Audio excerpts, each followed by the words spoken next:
ਸਾਦਾ ਜ਼ਿੰਦਗੀ ਦੀ ਨਿਸ਼ਾਨਦੇਹੀ ਕਰਾਂਗੇ। ਵੇਖੋ, ਇਹ ਉਹ ਸਾਦਾ ਜ਼ਿੰਦਗੀ ਹੈ ਜਿਹਦਾ ਆਪਣਾ ਹੀ ਮਜ਼ਾ ਹੈ। ਇਸ ਘਰ ਵਿੱਚ ਇਹ ਘੜਵੰਜੀ, ਇਹ ਘੜੇ ਦਾ ਠੰਡਾ ਪਾਣੀ, ਇਹ ਹੱਥ ਦਾ ਬਣਿਆ ਹੋਇਆ ਚੁੱਲ੍ਹਾ, ਇਹ ਗੋਬਰ ਦੇ ਉਪਲੇ, ਔਰ ਇਹ ਵੇਖੋ ਕਿ ਬਰਤਨ ਧੋ ਕੇ ਸੁੱਕਣੇ ਰੱਖੇ ਨੇ। ਉਸ ਤੋਂ ਇਲਾਵਾ ਇਹ ਇੱਕ ਤੰਦੂਰ ਹੈ ਤੇ ਤੰਦੂਰ ਵਿੱਚ ਦੁੱਧ ਕੜਦਾ ਰੱਖਿਆ। ਉਸ ਤੋਂ ਬਾਅਦ ਇਹ ਪਰਾਤ ਹੈ, ਮਿੱਟੀ ਦੀ ਪਰਾਤ ਇਸਤੇਮਾਲ ਕਰਦੇ ਨੇ। ਬਰਤਨ ਧੋ ਕੇ ਸੁੱਕਣੇ ਰੱਖੇ ਨੇ। क्या खूबसूरती है, सादगी है, मोहब्बत है। नजर आ रही है कि ये लोग कितनी सादा जिंदगी गुजारते ने। इन्हां दे घर च अगर तुसी वेखो ते एक छपरी है और इस छपरी दा काम एक किचन दा भी लैंदे ने। दोपहर नूं आराम करन दा भी इंतजाम करदे ने। और सब तो वड्डी गल कि इत्थे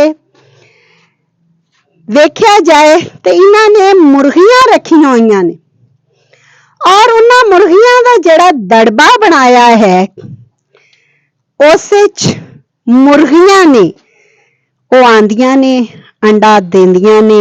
इत्थे रात नूं ढक देंदे ने।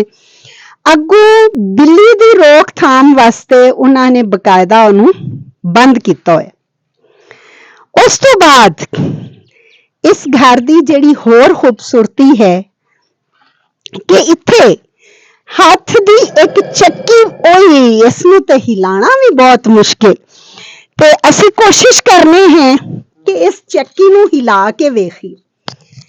ये चक्की दरअसल इनू हिलाण वास्ते तुहानूं बड़ा जोर चाहिदा है।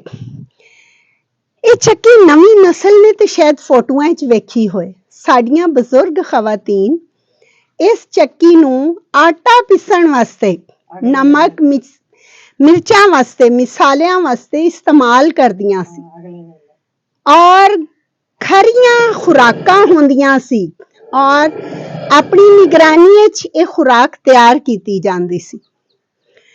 अज ते महंगाई ने साडे तो ये सारियां चीज़ां दूर कर दित्तियां ने और दुख नाल कहना पैंदा है कि असी मिलावटी चीज़ां खाण नूं अहमियत देने हैं ते असी यह हथ दी चक्की, इन्हां सारियां चीज़ां तो हट के मशीनी दौर विच पै गए।